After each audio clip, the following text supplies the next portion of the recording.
રાજપીપળા ખાતે નાંદોદના ધારાસભ્ય ડોક્ટર દર્શનાબેન દેશમુખે કાલે ધરણા સમાપ્ત કર્યા. જો કે આ સમયે તેમના કાર્યાલય ખાતે સમસ્ત આદિવાસી સમાજના પ્રમુખો, ઉપપ્રમુખો તેમજ મોટી સંખ્યામાં કાર્યકર્તાઓ અને સમાજના આગેવાનો પહોંચ્યા.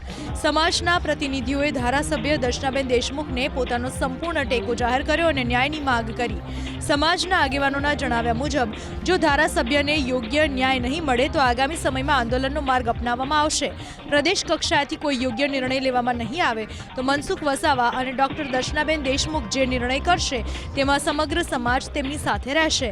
જેના પર ધારાસભ્ય દર્શનાબેને પણ સમાજ સાથે ઊભા રહેવાની વાત કરી. આ સમગ્ર ઘટનાક્રમને લઈ વિસ્તારમાં રાજકીય ચર્ચાઓ તેજ બની છે અને આગામી દિવસોમાં પ્રદેશ કક્ષાએથી શું નિર્ણય લેવાય છે તેના પર સૌની નજર મંડાઈ છે. મેં તાત્કાલિક દર્શનાબેનનો કોન્ટેક્ટ કરી અને એમની સાથે પડખે ઊભા રહીશું. કેમ કે એક એમએલએ લેવલના દીકરી જોડે અન્યાય થતો હોય એ નહીં ચલવી લેવામાં આવે.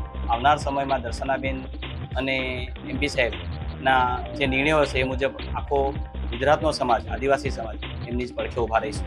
આજે જ્યારે સમસ્ત વસાવા સમાજના પણ મારા ભાઈઓ બંધુઓ મને સાથ સહકાર આપવા આવ્યા છે અને એક આદિવાસી મહિલા તરીકેનો જે રીતનું મારું અપમાન થઈ રહ્યું છે એ અપમાનમાં એ લોકો મારા સહભાગી બનવા જઈ રહ્યા છે અને મને સાથે રાખીને, મને મારી સાથે રહીને સમાજ માટેની એમની જે લડત છે અને સમાજ જે રીતના મારી સાથે રહ્યો છે, હું ખરેખર એમની ખૂબ ખૂબ આભારી છું.